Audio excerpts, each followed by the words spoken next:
और इस संसार में सुख के लालच में तुम कहाँ कहाँ भटकते रहते हो, कहाँ कहाँ अटकते रहते हो, क्या क्या खाते पीते रहते हो, क्या क्या कर्म कुकर्म दुष्कर्म करते रहते हो, और कैसा चंचलता करके अपने मन को बिगाड़ते रहते हो। ये सुख का लालच भी छोड़ो।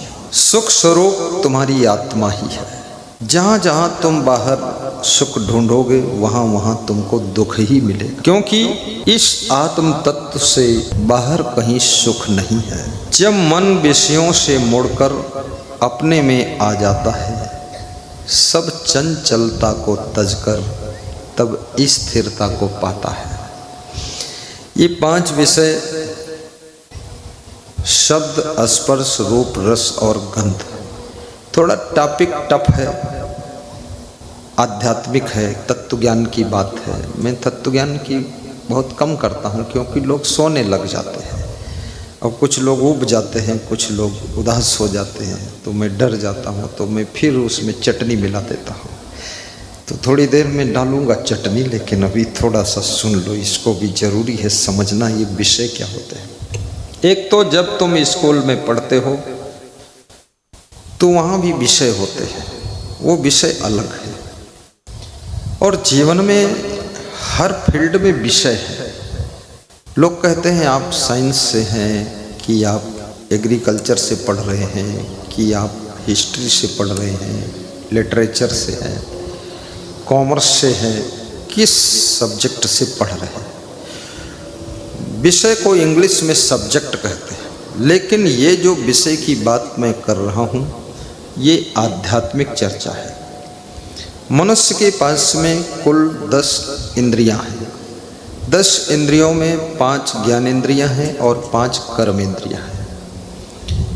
कर्मेंद्रियां कर्म करती हैं और ज्ञानेंद्रियां ज्ञान करती हैं। देखिए दोनों का काम अलग अलग है। जैसे आँख केवल ज्ञान करती, देखने का, देखती है, बता देती है, तुरंत माइंड को रिपोर्ट दे देती है। सबका कनेक्शन दिमाग से है, सबका रिलेशन दिमाग से है। और आपका जो माइंड है ये बहुत फास्ट है। आपकी खोपड़ी के अंदर 2 माइंड है, left brain and right brain, और दोनों ब्रेन बहुत कम लोगों के काम करते हैं। जो आपके शरीर में आवश्यक अंग है वो प्रकृति ने डबल लगा दिए हैं। जैसे आँख 2, कान 2। एक कान में आप कहीं लकड़ी घुसेड़ दें, कान का पर्दा फट जाए, सुनाई न पड़े, तो दूसरा काम करता रहे। एक आँख कहीं आपकी शैतानी में फूट जाए बचपन में, तो कम से कम दूसरी आँख से ज़िंदगी जी सके, काम ले सके। आपके हाथ भी 2, पैर भी 2। कितने लोगों का एक हाथ कट गया, एक पाँव कट गया, तो एक ही पाँव से लंगड़ा लंगड़ों के कूद काद के चलते रहते हैं, काम चल जाए। किडनी भी 2 है, लंग्स फेफड़े 2 हैं।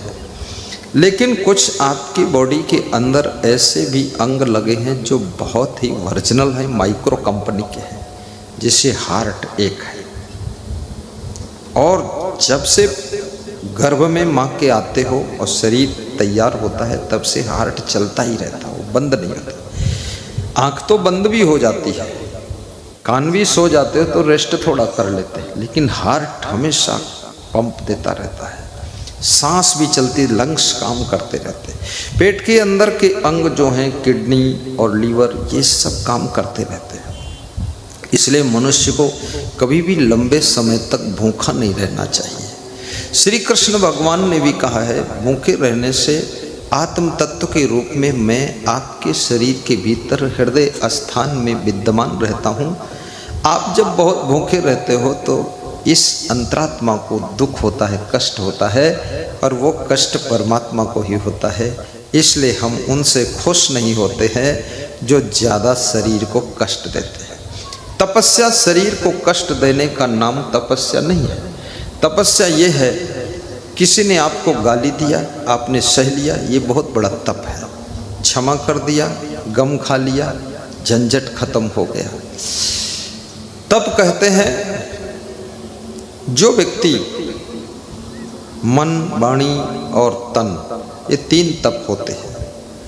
देव दुज गुरु प्राज्ञ पूजनम शौचम आर्जवम आचार्योपासनम ब्रह्मचर्यम अहिंसा च शारीरम तपः उच्यते। श्री कृष्ण कहते हैं कि यदि आप ब्रह्मचर्य से रहते हैं, एक पत्नी व्रत का पालन करते गृहस्थ आश्रम में, संत जीवन में शुद्ध ब्रह्मचर्य का अनुपालन कर रहे हैं, मन से भी आपके अंदर विषय विकार नहीं आ रहे हैं, तो आप समझ लो शरीर का तप कर रहे हैं। गृहस्थ आश्रम का तप है एक पत्नी व्रत और एक पति व्रत का पालन करना, दूसरे किसी स्त्री पुरुष में न ललचाना न आकर्षित होना, अपने परिवार में सेटिस्फाई रहना, ये शरीर का तप कहा गया।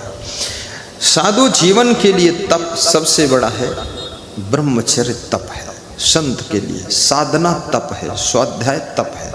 स्वाध्याय करना, जब से मोबाइल आया है लोगों ने स्वाध्याय खत्म कर दिया है। जो संत लोगों के यहाँ पाठ चलता था, जैसे अखंड पाठ रामायण का, तो हमारे यहाँ साधु समाज में चलता था, एक पाठ अखंड रोज करते थे हम लोग। धीरे धीरे हमारे यहाँ तो चल रहा है, क्योंकि हम चुस्त दुरुस्त कार्य को करवाते हैं, करते हैं और सबको समझा देते संतों को। हमारे साथ में ये 70 महात्मा है, यहाँ पर 27 आया है, लेकिन मैं 25 ही बताता हूँ, ज़्यादा बता दूँ भगत भी डर जाए, अरे इतनी जम्बो टीम लेकर आए हैं, तो हम 2-4 को छिपा लेता हूँ, उसका बताता ही नहीं क्योंकि ज़्यादा बता दो लोग कहेंगे अरे इतना भीड़ है। और जब प्रोग्राम कोई बुक कराता तो उसको बता देता हूँ 20-21 लोग आएंगे, फिर पहुँचते हैं 27-28, कभी 31-35 तक चला जाता है, लेकिन 25 पर रोक देता हूँ, कोई डर ना जाए इतनी भीड़ भाड़ को देख करके। और कोई हमारे साधुओं को काउंटिंग कर नहीं पाता, क्योंकि इकट्ठे हुए होते नहीं हैं, केवल सुबह भर इकट्ठे हो जाते हैं, उसमें भी सब इकट्ठे नहीं हो पाते, क्योंकि कार्यशैली बहुत डिवाइड है दूर दूर तक।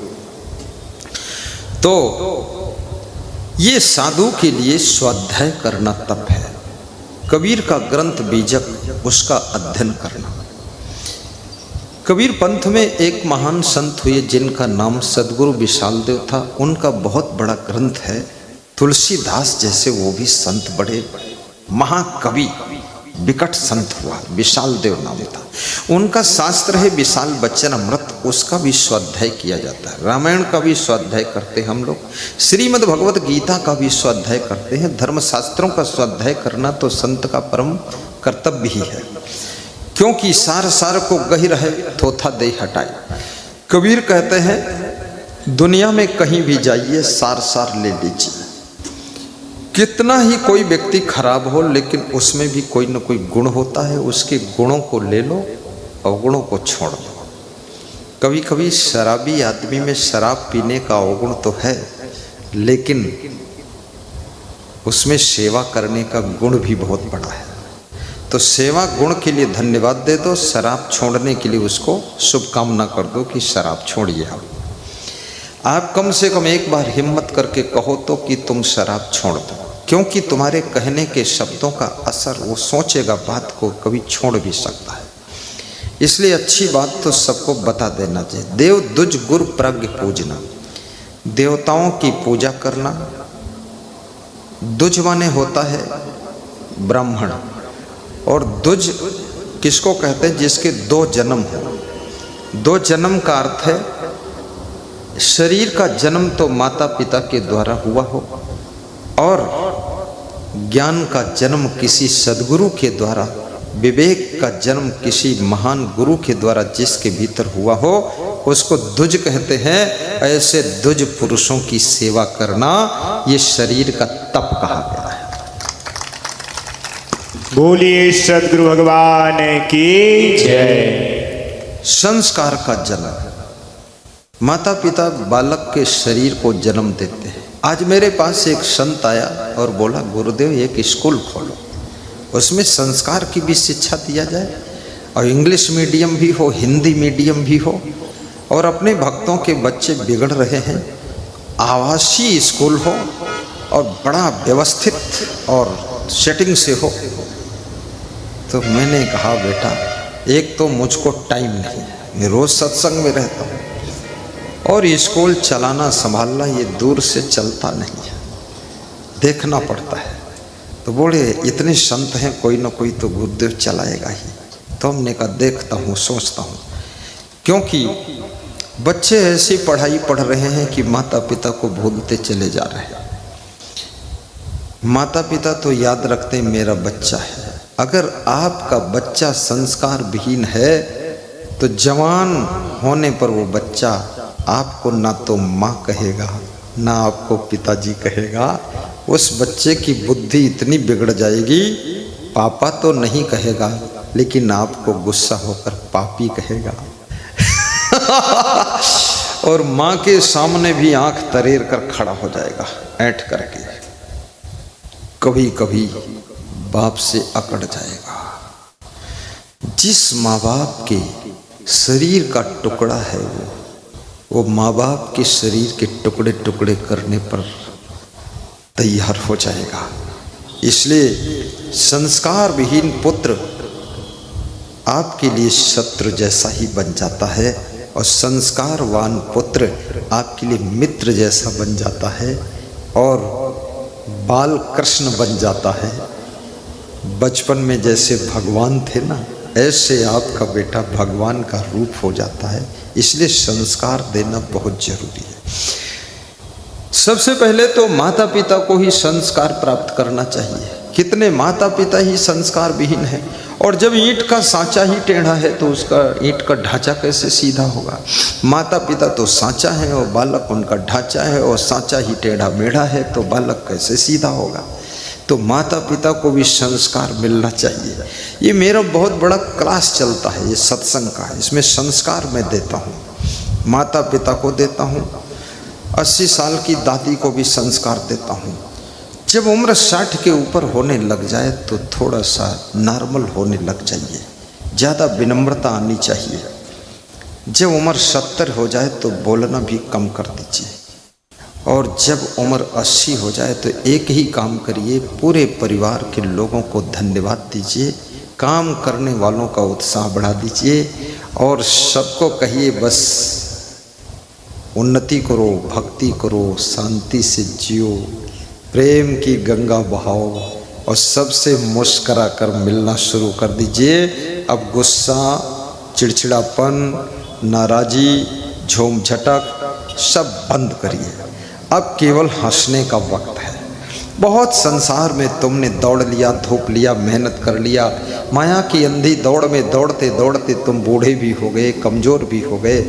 अब तो आनंद लूटो संसार में, बहुत कमा लिया, सब कर लिया। अब 70 साल की उम्र में मुस्कराइए कि बुढ़ापा आ गया है, भजन करने का वक्त है, योगा बढ़ा दीजिए और प्रवचन मोबाइल में खूब सुनते रहिए। सुंदर साउंड बॉक्स खरीद लीजिए, बुढ़ापे में कम सुनाई देता है, साउंड में प्रवचन सुनिए। आराम भी ज़्यादा करिए, सुबह शाम योगा करिए, भोजन कम से कम करिए, बार बार बाथरूम भी जाना ना पड़े, ऐसी सेटिंग बनाइए और हंसिए ज़ोर से। और अगर पत्नी भी जिंदा है तो उसको भी धन्यवाद दीजिए कि तू भी महान है, मैंने तेरे को बूढ़ा कर दिया, तूने मुझको बूढ़ा कर दिया। अब दोनों मरने के करीब हैं, दोनों हंसते रहो, मर जाओ, ठीक है। कितने लोग बुढ़ापे में भी अपनी पत्नी से लड़ाई करते रहते हैं, झगड़ा करते रहते हैं, जिंदगी भर लड़ते रहे, कभी फैसला हो ही नहीं पाया कि जीता कौन हारा कौन। रोज तर्क वितर्क कुतर्क करते हैं। छोड़ो ये सब बकवास, प्रेम से रहो। तो आइए, देव दुज गुरु प्राज्ञ पूजनो। और जो गुरु की पूजा करता है, जो ज्ञानी जनों का सम्मान करता है, ये शरीर का तप है। ज्ञानियों का सम्मान करना और याद रखना, शौचम आर्जो, पवित्रता, पवित्र रहना, शुचि रहना, शुद्ध रहना, शुद्धता रखना, ये शरीर का तप है। शौचम, शौचम माने पवित्रता होता है। और आर्जवम, शरीर को सहजता में ढाल लेना, शरीर को बड़ा सेटिंग से रखना। कभी भी खिचड़ी मिले तो भी मुस्कुरा कर खा लो, ऐसी जबान की आदत मत बिगाड़ो कि खिचड़ी देख करके तुम्हारी खोपड़ी ही खिचड़ी हो गई। नहीं नहीं, खिचड़ी और छाछ ये पेट के समस्त रोगों का नाश कर देते हैं। पपीता पेट का मित्र है, कभी देसी पपीता मिल जाए प्रेम से सुबह खाइए। मूली अरे कब्जियत का दुश्मन है, कब्जियत को नष्ट कर देती है। अमरूद जिसको गुजरात में जामफल कहते हैं, ये अमरूद कोई साधारण चीज नहीं है। पेट में कितनी कड़ी से कड़ी कॉन्स्टिपेशन हो उसको ख़त्म करता है। थोड़ा गाजर भी खाइए, एक टमाटर भी खा लीजिए, थोड़ा थोड़ा नमक मिला के सब खाइए, थोड़ा सेव भी आधा खा लीजिए, कभी केला भी खा लीजिए। सब फल अच्छे हैं, लेकिन शाम को कृपा करके फल मत खाइए। ये सुबह का कार्यक्रम है। शाम को फल खाओगे तो फिर उसका गलत फल मिलेगा आपको। सर्दी जुकाम खांसी हरारत बुखार ये सब हो सकता है। ये सब चीज़ें सुबह से लेकर 12 बजे तक। और कभी खीर पूड़ी मिले वो भी थोड़ा खा लो, एक पूड़ी थोड़ी खीर, वो कोई जहर नहीं है, सब हजम हो जाएगा। धीरे धीरे खाओ बस, ज़्यादा जल्दी जल्दी नहीं। और खीर पूड़ी खा लो, फिर लगे कि थोड़ा पेट भारी हो रहा है तो फिर 2-4 घंटे खाओ ही मत, कुछ 6 घंटे तक। फिर पानी पीना शुरू करो, सब ठीक हो जाएगा। और कभी कभी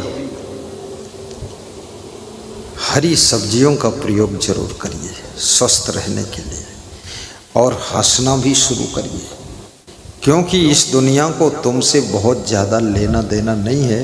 ये दुनिया अपनी दुनियादारी में बिजी है। तुम्हारी दुनिया से दुनिया को मतलब ज़्यादा नहीं है। तुम अपनी दुनिया को इतना सुसज्जित करो कि अपनी दुनिया में खुश रहना सीखो, प्रसन्न रहना सीखो और अपनी दुनिया की सेटिंग अच्छी करो। यदि तुम्हारी दुनिया सुंदर है तो दुनिया के लोग भी तुमको धन्यवाद देने के लिए आ जाएंगे। तुम अपनी दुनिया को बदलो।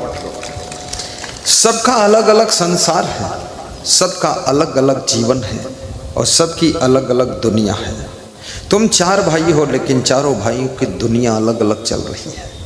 तो अपनी दुनिया को संभालो। कितने लोगों की दुनिया तो इतनी घिनिया हो गई है, उसमें बदबू आ रही है। आपकी दुनिया में खुशबू आनी चाहिए, सुगंध आनी चाहिए। परिवार में भी प्रेम को बरसाओ। देव दुज गुरु प्राज्ञ पूजनम शौचम आर्जवम। आर्जवम का अर्थ होता सरलता। सरल जीवन हो, जटिल जीवन ना हो, कोई जिद्दी और हठी जीवन ना हो। जीवन में सहज रहो। सब एडजस्टमेंट, मैनेजमेंट, सेटलमेंट, अरेंजमेंट, ये सब मिनट भी सीखो। कितना ही बड़ा तुम मैनेजमेंट करो, लेकिन फिर भी कुछ न कुछ कमी रह जाती है, शॉर्टेज रह जाती है, तो उसको फिर कहते अरेंजमेंट कर दीजिए। अरेंजमेंट कितना करो फिर भी कुछ कमी रह जाती है, तो उसको फिर सेटलमेंट कर दीजिए। और सेटलमेंट कितना ही करो फिर भी कुछ कमी रह जाती है, तो फिर एडजस्टमेंट कर दीजिए। बस लास्ट में एडजस्टमेंट, एडजस्ट हो जाइए। स्वयं को भी एडजस्ट करना सीखो, सेट करना सीखो।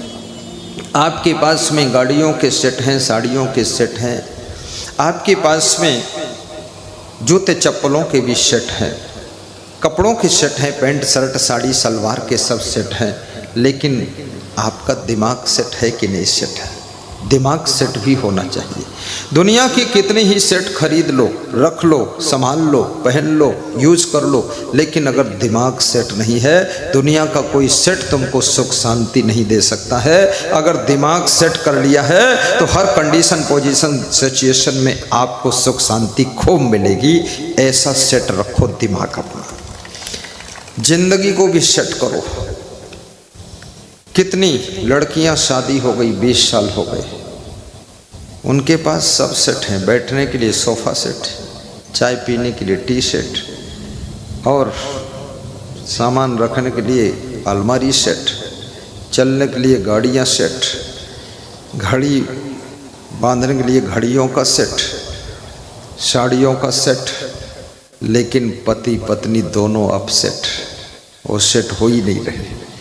सास ससुर को भी चिंता है, माँ बाप को भी चिंता है कि अभी तो इतनी जिंदगी बीत गई, 20 साल हो गए, खटर पटर चल रहा, देखो का होई, बीचम तलाक न हो जाए, बीचम झगड़ा न हो जाए, बहू कहीं वापस न जाए, कहूँ कोर्ट कचहरी में केस न हो जाए, आखिरी में जो कहत रहे वही होएगा।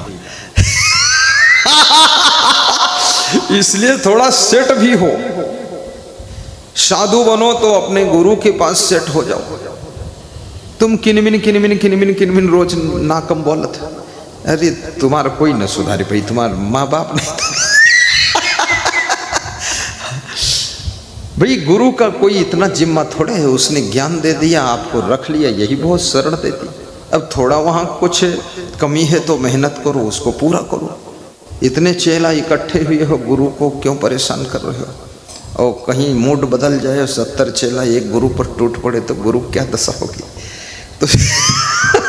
तो गुरु को तो करना चाहिए, लेकिन शिष्यों को भी सेटल होना चाहिए और बहुओं को भी सेटल होना चाहिए, पत्नी को भी सेटल होना चाहिए, क्योंकि हर व्यक्ति साधु नहीं बन सकता। साधु बनना तो सौभाग्य की बात है।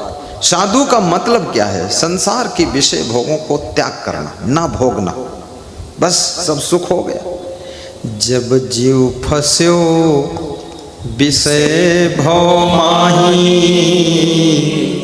सब सुख छीण भयो छिन माही। ये विषय, ये शब्द स्पर्श रूप रस गंध, ये विषय खतरनाक है, ये साधारण नहीं है। जब जीव इन विषयों में फंसता है, कितना अपमान का घूंट पीना पड़ता है, कितनी बेइज्जती के घूंट पीने पड़ते हैं और कितनी ठोकरें खानी पड़ती हैं। जो लोग खीर पूड़ी खिलाते थे वो चप्पल खिला देते हैं, जूते खिला देते हैं। जो लोग माला पहनाते थे वह लोग 2 मुक्का मार के भगा देते हैं। ये विषय चाल, विषय ब्याल को कियो अभावा, तेहि चाहत पुनिता ही डसावा। जब जीव फस्यो विषय भव माही, सब सुख छीण भयो छिन माही। जब ये जीव विषय भोगों में फंसता है तो इसके सब सुख छीण हो जाते हैं। पंच विषय दुख देत नित, मिलयन मिल सब भार। बिना प्रयोजन कष्ट यह, तलपि रहा दिन रात। चंदन माथे पे लगाई के, दीजे गुरु को ध्यान। सद्गुरु का संगत करो, तब होगा कल्याण। चंदन सबके लग रहा है, मेरे भी लगा है कि नहीं? मेरे तो कोई लाल लगा दिया था, पता नहीं कौन, कोमल लगा दिया था, तो उसमें बड़ी खुशबू थी। तो मैंने कहा मेरे मस्तक से खुशबू आ रही, क्या हो गया? तो पीछे जाकर देखा तो अरे चंदन की खुशबू। मैंने कहा अरे मेरी जिंदगी में ही खुशबू, चंदन की खुशबू, कर्मों में खुशबू और चरित्र में खुशबू, वैराग्य में खुशबू, ज्ञान त्याग तप में खुशबू, तो कितनी खुशबू पैदा हो गई। हाँ, सुगंध फैली है। आप जो आए हैं ना, आप तो भौरा है, इसी सुगंध का रसपान करने आए हैं। ये ऐसे थोड़े आए हैं लोग दूर दूर से। अरे सबका किराया भाड़ा जोड़ लो तो 50,000 का खर्चा यही हुआ है। जोड़ो तो सबका, मत जोड़ना, अपना जोड़ो जाकर बात करते। लेकिन ये बस गुरु की सुगंध लेने आए हैं, गुरु के सदचरित्र, गुरु के वैराग्य, गुरु के ब्रह्मचर्य, गुरु के तप और गुरु की भक्ति और गुरु के आशीर्वाद की खुशबू लेने के लिए भौरे की तरह सब भक्त पधारे हुए हैं कि मेरा गुरु महान है, मैं उसके चरणों की सुगंध लेने आया हूँ, चरण छूकर मस्तक में लगाने आया हूँ। धूल तेरे चरणों की सद्गुरु, चंदन और अबीर बनी। जिसने लगाई निज मस्तक पर, उसकी तो तकदीर बनी।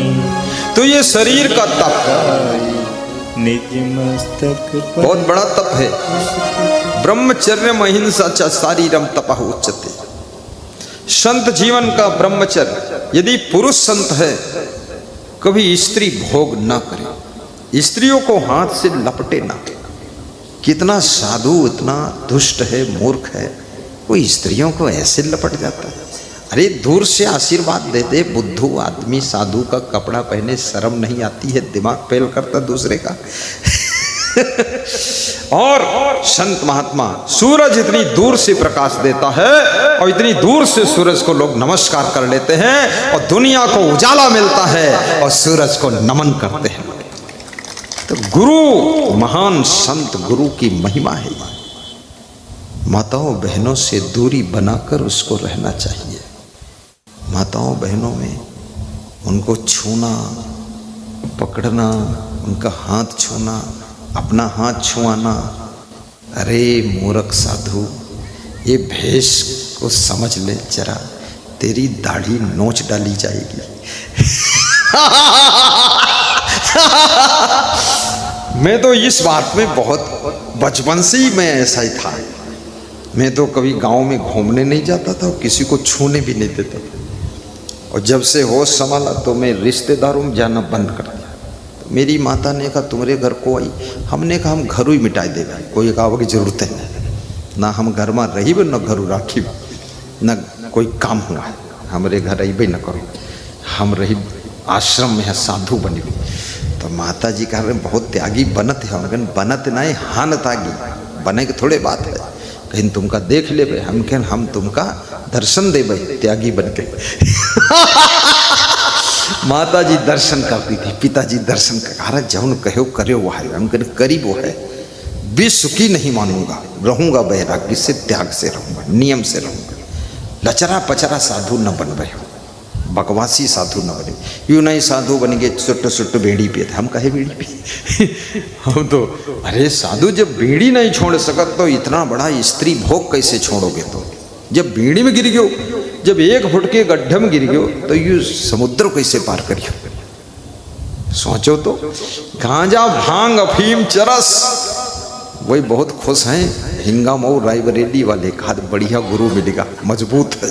और गुरु मजबूत हो चाहिए, डावाडोल न हो चाहिए, क्योंकि बहुत लोग मेरा सहारा पकड़ते हैं और मुझे भी तो भवसागर से पार होना। भवसागर और है क्या? यही तो भवसागर है। काम क्रोध मद लोभ सबे भवसागर का रूप, डूब रहा संसार सबे हे गुरुवर तुम भूप। हे गुरुदेव, सारा संसार इसी में तो डूब रहा है, इससे पार करने वाले आप हैं, इसलिए आपको बहुत बेस्ट रहना है। तो जीवन में संत का प्राण ब्रह्मचर्य है। कभी विषयों को ना भोगना, विषयों में आकर्षित भी ना होना, मन से भी रस ना लेना। अरे क्या बात करते जनाब। कर्मेंद्रियाणि संयम में आस्ते मनसा स्मरण, इंद्रियार्थान विमूढ़ आत्मा मिथ्याचारा सब उच्चते। कृष्ण कहते हैं जो अपनी कर्मेंद्रियों से तो भोगों को नहीं भोगता है, लेकिन मन से भीतर भीतर चुपके रस लेता है भोगों का, तो कृष्ण कहते हैं वो मिथ्याचारी है, पाखंडी है, आडंबरी आदमी। अंदर से भी मन भटकना नहीं चाहिए, क्योंकि याद रखना, रोटी सेकने वाली महिला चिमटा का प्रयोग करके, चिमचा, करछुल, छन्नी का प्रयोग करके पूड़ी निकालती, रोटी सेकती, दाल बनाती, चावल बनाती, सबको खिलाती है, खुद भी खाती है, हाथ उसके जलते नहीं है। ऐसे साधु संत को कल्याण की रोटी सेकने के लिए संयम नियम का चिमटा लेकर सेकना चाहिए, ताकि साधु संत स्वयं सुरक्षित रहे और पूरी दुनिया को कल्याण की रोटी खिला दे, पूड़ी खिला दे। ऐसा होना चाहिए। संत हृदय नवनीत समाना, कहा कबिन पर कहा न जाना। निज परिताप द्रमहि नवनीता, पर दुख द्रमहि सो संत पुनीता। संत बिटप सरिता गिरिधरणी, पर हित हेतु इन्हीं की करनी। संत सहायक जीव के, संत ही पार लगाए, औरन से यह होय नहीं, जो भ्रम भूल भगाए। संत, जहाँ संत वहाँ बसंत, दुखों का अंत। महान संत मिल जाए तो समझ लो कोई भगवान ही मिले है। इस कलयुग में वैराग्यवान, तपस्वी, ब्रह्मचारी गुरु का दर्शन हो जाए तो समझ लेना उनके रूप में भगवान ही आए हैं। भगवान डायरेक्ट दर्शन नहीं देता। ये बिजली पावर हाउस से डायरेक्ट तुम्हारे बल्ब में नहीं आती है, इसके लिए ट्रांसफार्मर होता है। तो गुरु कौन है? ट्रांसफार्मर है। वहाँ परमात्मा की शक्ति, भगवान की शक्ति, भगवत शक्ति उतर जाती है, वहाँ से वो ट्रांसफर करता है आपको भी। आप तो बल्ब हैं, फिर आप जलते हैं, लाइट करने लग जाते हैं। इसमें कितने भक्त भी प्रवचन सुना देते हैं, सत्संग सुना देते हैं, अरे मन उनका पूरा डूब गया है। पूरा रहते तो हैं गृहस्थ आश्रम में, लेकिन अरे जल में रहकर भी कमल का फूल जल से अलग रहता है। कितनी माता बहन है तो घर में संभालती है, बेटे बहू पोता पोती सब, नन्नी मुन्नी उन्नी चुन्नी, लेकिन मन को बिल्कुल ऊपर उठा लिया है। सारा माया मोह नीचे छुट गया, कीचड़। और यही जीने का तरीका है। संसार को संभालो और संसार में लिप्त न हो, संसार में रहो, संसार में आसक्त न हो, और संसार में ऐसे जियो जैसे जल में कमल जीता है। ये कला जिस दिन सीख लोगे ना, दुकान पर बैठोगे लेकिन तुम्हारा मन गुरु के आश्रम में बैठकर दर्शन करता रहेगा। सर्विस करोगे लेकिन तुम्हारा मन उसी सर्विस के बीच बीच में कभी कभी गुरु के आश्रम की भी याद में डूब जाएगा।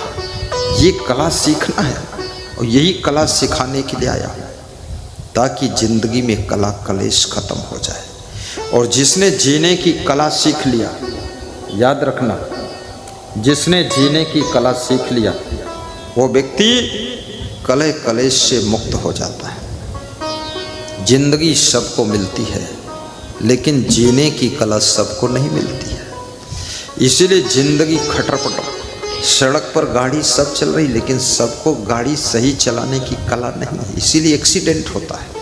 कहाँ धीरे चलाना है, कहाँ तेज चलाना है, कहाँ क्रॉस करना है कि नहीं क्रॉस करना, ओवरटेक जहाँ नहीं करना वहाँ ओवरटेक कर रहे हैं। अहंकार में गाड़ी चला रहे हैं, पूरा एक्सीलेटर दबा दिया, इंजन की दम निकली जा रही है, फिर लड़ा दिया 10-20 की और दम निकाल दिया है। तो ये गाड़ी चलाना कला है। खरीदना एक अलग चीज़ है, गाड़ी तो पैसे से मिल गई, पर कला सीखने के लिए बहुत समय आपको अभ्यास करना पड़ेगा। जिंदगी जीने की कला भी सीखो, संत जीवन की कला भी सीखो, गृहस्थ आश्रम की भी कला सीखो, परिवार में कैसे रहना चाहिए वो भी कला सीखो। हर बात का जवाब मत दो। किसी को ये मत सोचो कि इनको समझा करके हम बिल्कुल शांत कर देंगे। कोई नहीं, कोई नहीं, सब धीरे धीरे अपने आप शांत हो जाएंगे। आप ज़्यादा डिस्टर्ब मत होइए और बहुत लंबा चौड़ा समझाइए भी मत, क्योंकि ज़्यादा समझाने से लोग और ज़्यादा उलझ जाते हैं। इसलिए थोड़ा उनको भी सोचने विचारने का अवसर दीजिए और संभल करके चलिए। नशा व्यसन से बचिए। जिंदगी की कला यही है कि नशा व्यसन से बचो। शराब कभी मत पीना, बीड़ी तक मत पीना, सिगरेट भी मत पीना, तम्बाकू माकू कुछ मत खाओ। बस भोजन, सादा जीवन और साफ सुथरे कपड़े पहनो। नशा के सब पैसे बचा करके सत्संग कराइए। नशा के पैसे से सुंदर मकान बनाइए। हमारे एक भक्त हैं छत्तीसगढ़ प्रदेश में, वो कार से जा रहे थे तो पीछे मेरा फोटो लगाया, उसमें लिखा मेरा गुरु महान, ये लिखा था मेरा फोटो। तो मेरी गाड़ी को क्रॉस किया और आगे लेकर खड़ा कर दिया। तो मैंने कहा मेरा फोटो कौन लगाया, रात का समय। उतर कर आया, बोला मेरा गुरु महान, मैं तो नशा में डूबा था, सब नशा छोड़ दिया, इतना पैसा बचा है, कार ले लिया, 2 मकान बना दिया और 3 मोटरसाइकिल है और दूसरी कार और लाने वाला हूँ। ढूंढ रहा था तुमको दर्शन करने के लिए, मोबाइल की यूट्यूब में प्रवचन सुनता था। तुम्हारे पास में बुद्धि भी बहुत है, लेकिन बुद्धि सही जगह पर खर्च करिए। धन भी बहुत है, धन को सही जगह खर्च करिए। आपके पास में शरीर में मेहनत करने की सामर्थ्य भी बहुत है, लेकिन सही जगह पर श्रम कीजिए। आपके पास में वाणी की बहुत बड़ी कला है, लेकिन सही बात, सही शब्द, सही जगह पर कहाँ, क्या, कब, कैसे बोलना है, ये सीखिए और वहाँ पर वही बात बोलिए जो बात बोलने की जरूरत है। और बोलने की कला आ जाए तो याद रखना, जिंदगी में रास्ता साफ होता चला जाता है।